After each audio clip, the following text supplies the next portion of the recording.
하나님은 시대마다 필요한 사람을 부르시고 훈련하여 사용하셨습니다. 성경을 보면 하나님께서 사용하시는 원칙이 드러나 보입니다. 우리는 모세를 통해 그 원칙을 파악할 수 있습니다. 모세의 나이가 40세 되었을 때 그는 스스로 고난받는 자기 민족의 구원자가 되기로 마음을 먹고 나섰습니다. 그러나 모세를 쓰시기 위한 하나님의 준비는 그때까지 끝나지 않았습니다. 애굽 왕궁에서의 왕자로서의 40년은 인간적으로 준비하는 기간이었습니다. 그 이후 하나님은 모세를 영적으로 준비시키기 위해서 광야에서의 40년을 계획하고 계셨습니다. 그러한 가운데 스스로 민족의 구원자가 되고자 했던 모세의 원대한 꿈은 혈기를 다스리지 못하고 애굽인 한 사람을 쳐 죽인 일로 한순간 물거품이 되어버렸습니다. 이 일로 모세는 광야로 도망쳐 숨어 지냈습니다. 그 세월이 40년이나 되었습니다. 그러면서 모세는 80세의 노인이 되었습니다. 그때 하나님께서 모세에게 나타나셔서 그를 쓰시겠다고 하셨습니다. 나이 80세면 인생이 끝나가는 시점입니다. 그러면 하나님은 왜 이토록 오랜 세월 동안 모세를 내버려 두셨을까요? 하나님은 남을 구원하기 전에 먼저 자신을 구원하고 남을 다스리기 전에 먼저 자신을 다스릴 줄 아는 사람이 되기까지 기다리셨던 것입니다. 중동의 한 신비주의자가 이런 고백을 했습니다. 젊은 시절 나는 혁명가였고 하나님께 대한 나의 기도도 혁명적이었습니다. 주님, 내게 세계를 변화시킬 수 있는 능력을 주옵소서. 중년이 되어가면서 나는 한 사람도 변화시키지 못하고 반평생을 보냈음을 알게 되었습니다. 그래서 나의 기도를 바꾸었습니다. 주님, 나와 접촉하는 사람들, 내 가족과 친구들만이라도 변화시킬 수 있는 은혜를 허락하신다면 정말 만족하겠습니다.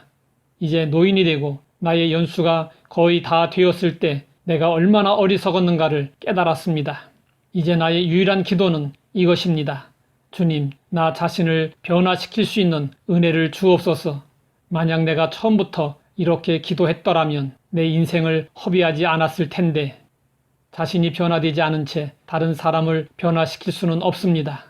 하나님은 모세가 남을 변화시키기 전에 그가 먼저 변화되기까지 침묵하고 계셨습니다. 모세의 사명이 막중했던 만큼 그에 대한 하나님의 훈련은 혹독했습니다.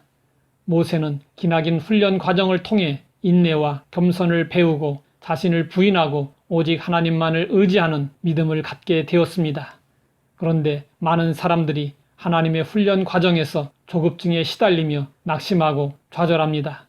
우리는 힘이 들고 어려울 때마다 모세가 하나님께 쓰임을 받는 그릇이 되기까지 무려 80년의 세월이 소요되었음을 기억해야 합니다.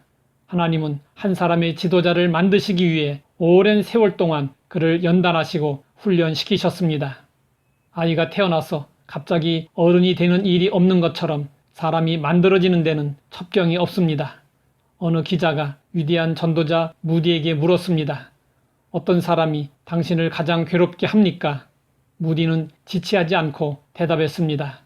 그 어떤 사람보다도 무디라는 작자 때문에 가장 골치를 썩고 있습니다. 잭 파하는 이런 유명한 말을 남겼습니다. 내 일생을 돌아보니 많은 장애물들을 만났습니다. 그중 가장 큰 장애물은 나 자신이었습니다.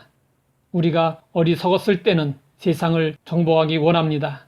그러나 우리가 지혜로울 때는 우리 자신을 정복하기 원합니다. 어떤 방해꾼으로 인해 힘겨워했던 한 사람의 고백을 들어보십시오. 내게는 한 적이 있었습니다. 나는 그를 알기 위해 무던히도 애썼습니다. 그는 내가 어디를 가든지 나의 발길을 피해 얼굴을 보이지 않았고 나의 계획을 방해했고 나의 목표를 좌절시켰으며 나의 앞길을 가로막았습니다. 높은 목표를 세우려고 노력할 때 내게 안 된다고 말했습니다. 어느 날 밤 나는 그를 잡았습니다. 그를 단단히 붙잡고 베일을 벗겼습니다. 나는 드디어 그의 얼굴을 보았습니다. 아, 그 얼굴은 바로 나였습니다. 우리를 실패로 몰아가며 하나님께 쓰임받지 못하게 하는 가장 큰 장애물은 바로 나 자신이었습니다. 나를 정복하고 다스리는 것보다 더 큰 준비가 없습니다.